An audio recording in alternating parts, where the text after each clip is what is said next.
खुशी का सुहाना सफ़र एपिसोड 9। खुशी और दुबे जी डरते डरते घर पहुंचे। घर में बिल्कुल शांति छाई हुई थी। दोनों घर में घुसे और इधर उधर देखने लगे। जब उन्हें मिसेस दुबे दिखाई नहीं दी तो दोनों एक दूसरे को चुपके से अपने अपने कमरे में जाने का इशारा करते हैं और फिर दबे कदमों से आगे बढ़ते हैं। तभी मिसेस दुबे ने उन दोनों को जोर से आवाज दी, रुकिए आप दोनों।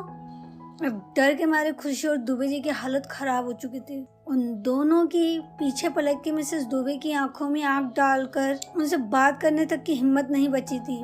मिसेस दुबे बोली, अब आप लोग मेरी तरफ मुड़ेंगे? ठीक है, मैं ही आगे आ जाती हूँ। वो खुद उन दोनों के सामने आकर खड़ी हो जाती हैं। और अब आप दोनों ये मुझसे डरने का और मेरे सामने शर्माने का ड्रामा बंद कीजिए, क्योंकि जिसके अंदर सच में डर और शर्म होती है वो बार बार एक ही गलती नहीं दोहराता।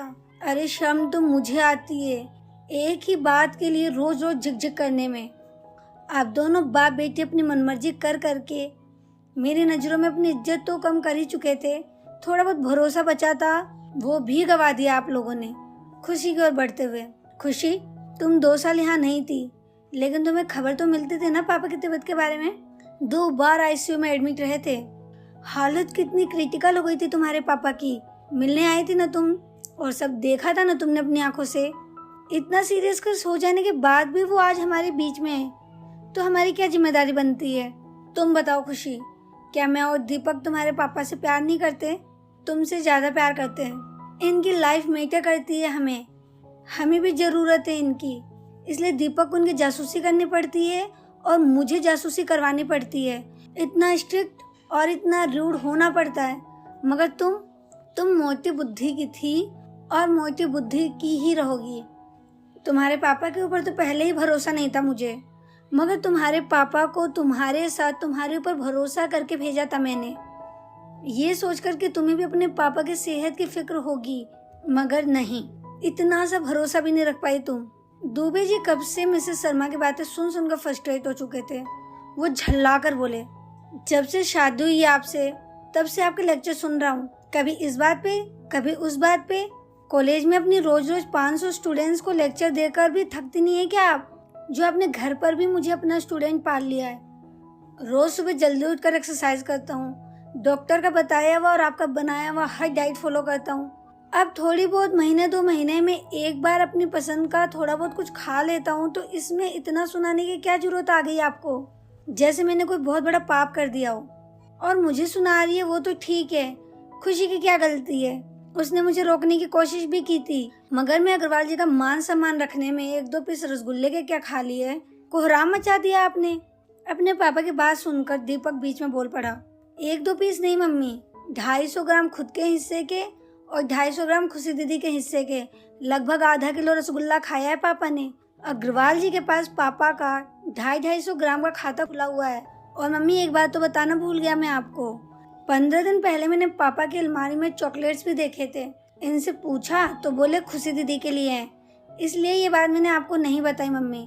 मगर अब आप खुशी दीदी से पूछो, पापा ने चॉकलेट्स दिए थे क्या इन्हें? दीपक की ये बात सुनकर माँ ने खुशी को कसम देकर पूछा तो खुशी बोली, नहीं माँ, पापा ने मुझे कोई चॉकलेट्स नहीं दिए, बल्कि बताया भी नहीं चॉकलेट्स के बारे में। तो तब दीपक फिर बीच में बोल पड़ा, और हाँ माँ, जिस दिन खुशी दीदी आई थी उस दिन दीदी ने पापा को कुछ कुकीज के पैकेट्स भी दिए थे, जो चाची जी ने हम बच्चों के लिए भिजवाए थे। और जब मैंने ये देखा तो पापा से कुकीज मांगा भी था, तो पापा बोले ये शुगर फ्री कुकीज है जो स्पेशली मेरे लिए भेजा गया है। वो पैकेट्स भी चेक करो आप कि वो शुगर फ्री है या नहीं, क्योंकि मुझे तो शक है कि वो शुगर फ्री नहीं है।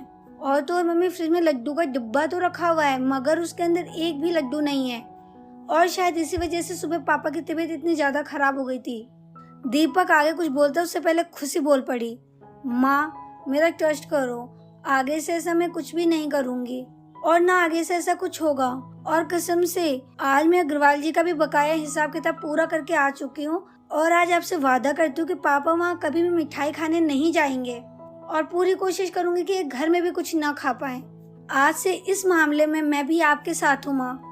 माँ बोली, खुशी तुम तो चुप ही रहो, अब नहीं सुननी मुझे तुम्हारी कोई भी बात। और दीपक अभी जिस कुकीज के बारे में बात कर रहा था जो तुम वहाँ से लाई थी, उसके बारे में तुमने मुझे पहले क्यों नहीं बताया? और वो कुकीज़ तुमने पापा को दिए ही क्यों? अभी वो पैकेट्स मुझे चाहिए। मैं देखती हूँ कि वो शुगर फ्री है या शुगर फुल। और दुबे जी, आपको मेरा लेक्चर सुनना पसंद नहीं है ना?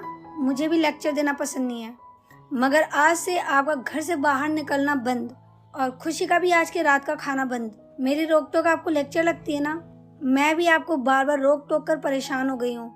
अब आप पूरी तरह से नज़रबंद रहेंगे। माँ इतना बोलकर गुस्से में वहाँ से चली जाती है। दुबे जी और खुशी थोड़ा राहत का सांस ली और फिर दीपक की ओर घूर के देखते हैं। दीपक समझ जाता है कि ये मौका मिलने पर मेरे साथ क्या करने वाले हैं। दीपक उनका हाव भाव देखकर वहाँ से चला जाता है।